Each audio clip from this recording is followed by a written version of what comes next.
So let's talk a little bit more about self-healing, self-regulating mechanisms, and maybe also taking it a little bit away just from the virus before we kind of go back to that again.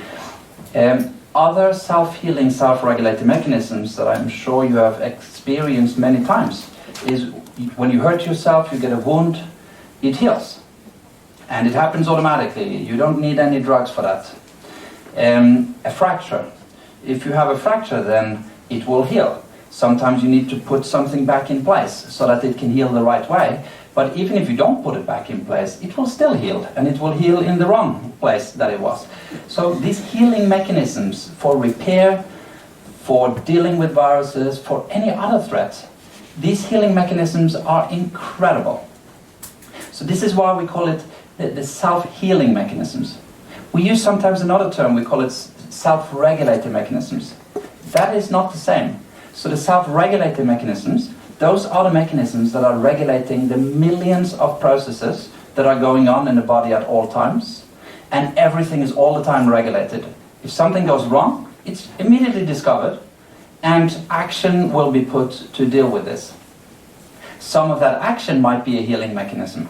So that's a difference between the self-regulating mechanisms, it's just how things are regulated, and the self-healing mechanisms, that is an actual mechanism to heal something, to fix something.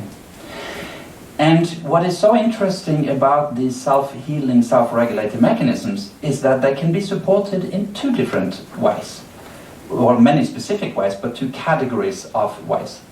So one is to have more capacity for this to happen. So through a better lifestyle, through finding chronic imbalances and solving that, you will have more capacity to deal with any type of threat. Just because these mechanisms that we already have, they will just have more capacity to do what they need to do. And they already know what they need to do. We don't need to support that system. This is where lifestyle really comes in. But it's also where a proper health assessment comes in, so we can find those things that the body spends a lot of resources on every day to keep at bay and to prevent from getting worse. Now the other thing that can be done is that these self-healing, self-regulating mechanisms can also be stimulated. And they can be stimulated, one of the ways is to actually use it the same way as the body regulates it, to use bioidentical signals to what the brain uses to trigger a certain mechanism. And I can give you a few examples of what potential lies in that. So one potential, for example, with a fracture. We all know that a fracture heals. And an example, we were doing a big clinical trial at the CJ Finlay Hospital some years ago. And one of the professors there broke her hip. So the trial was about hypertension. It was, by the way, a very successful trial, 2,000 people. And then this professor broke her hip. And this particular hip fracture, you cannot put a cast on it, there's no treatment for it, and the statistic from every part of the world, wherever you live in the world, the statistic says that it takes 2 to 4 months to heal. It never heals completely in 2 months, but you can start functioning a little bit after 2 months. So you kind of have to just lay still in the beginning. Then you have to be very careful from 2 months to 4 months, and then it's healed. Then you can see on the X-ray that this is healed. So in that trial, we used a technology that we have developed, which is just at the prototype stage. It's not something you can get access to, but it will, in the future, you will get access to it.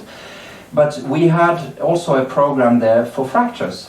So we suggested to take the spare unit that they had, so that we wouldn't have to compromise the study if one unit broke, to take that spare unit and use it on the fracture. And this thing, which takes 2 to 4 months, or it's rather 3 to 4 for it to completely heal, it took only 3 weeks to heal perfectly. And it even healed better than normal. It was about 10% stronger than normal. It was the most perfect healing that I've ever seen on an X-ray, and this was in 3 weeks. It has never happened before. These are just examples of something that the body can do it itself, but you can support it with a technology. We can basically, in a way, hack these mechanisms we already have and support them, and then we can trigger things to happen faster and better. We can do the same also with viruses, and there are lots of examples of that. Because with viruses, sometimes what can happen is that the immune system tries to fight it, and there is so much else that the immune system has to deal with that this one then is being ignored. So I'll give you an example of that. For example, the cytomegalovirus. So the cytomegalovirus is known as an opportunistic virus. So if you have a weakening somewhere, this can very easily rise. And that's why also you will only find it in the tissue where there is weakening. And in that weak tissue, where once this starts to rise, then it's not because the immune system don't have functions to take the cytomegalovirus out. It's because of the weakening there, and also that there wasn't capacity to deal with it. And now that becomes a problem too with the cytomegalovirus. In that case, to fix the problem, we have to also get the immune system to stop ignoring that virus, in addition to fixing whatever the weakness was. We've seen clinics who's done that part with getting rid of the virus, but for whatever reason they didn't fix the weakening. Maybe they couldn't figure out what it was, maybe the client wasn't interested in that, and of course we can't force them.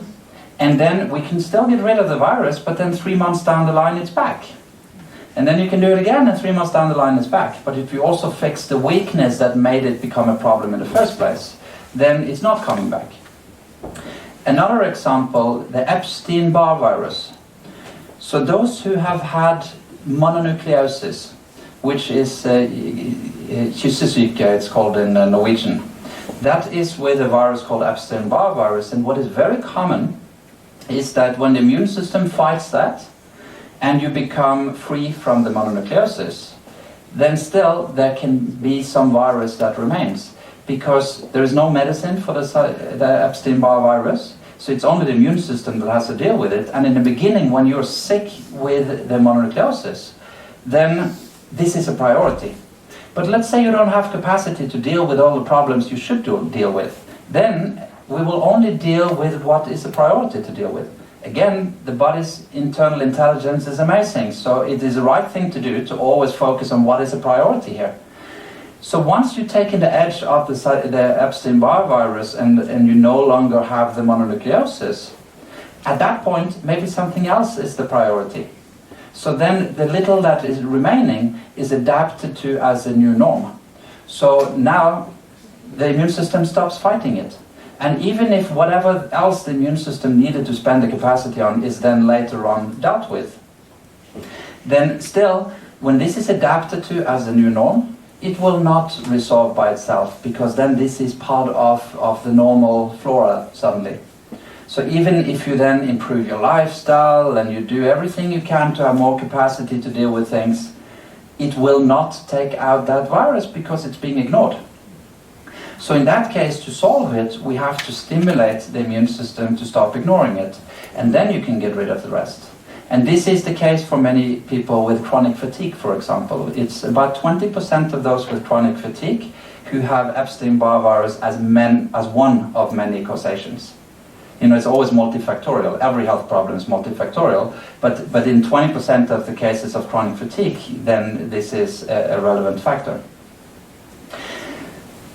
So the other thing that can be done with the virus is to weaken it directly, and that can be done with the principle of resonance.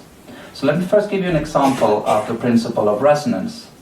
If we would have a guitar here that was perfectly tuned and a guitar there that was perfectly tuned, we could hit one string here and the other string would also start to vibrate, and you can hear a little bit sound coming from the same tone on that guitar. So that's a principle of resonance. Another example is that if I would be able to sing a high C, I'm not sure if I can, and I for sure will not try. But if I could sing a high C very, very stable, then a crystal glass would shatter. But if I missed the high C, the crystal glass would be fine. And even if we turned up the volume so much that we would shatter all your eardrums, that crystal glass would still be fine, if we don't have the exact high C. But if we have the exact high C, we could still keep it at the volume that is tolerable for all of you, and still the crystal glass would shatter. That is because the resonance effect is not so much based on volume or intensity as it is based on the specificity of the frequency patterns. So the high C is matching the resonance frequencies of that class. And every substance has also molecular movement patterns, because every substance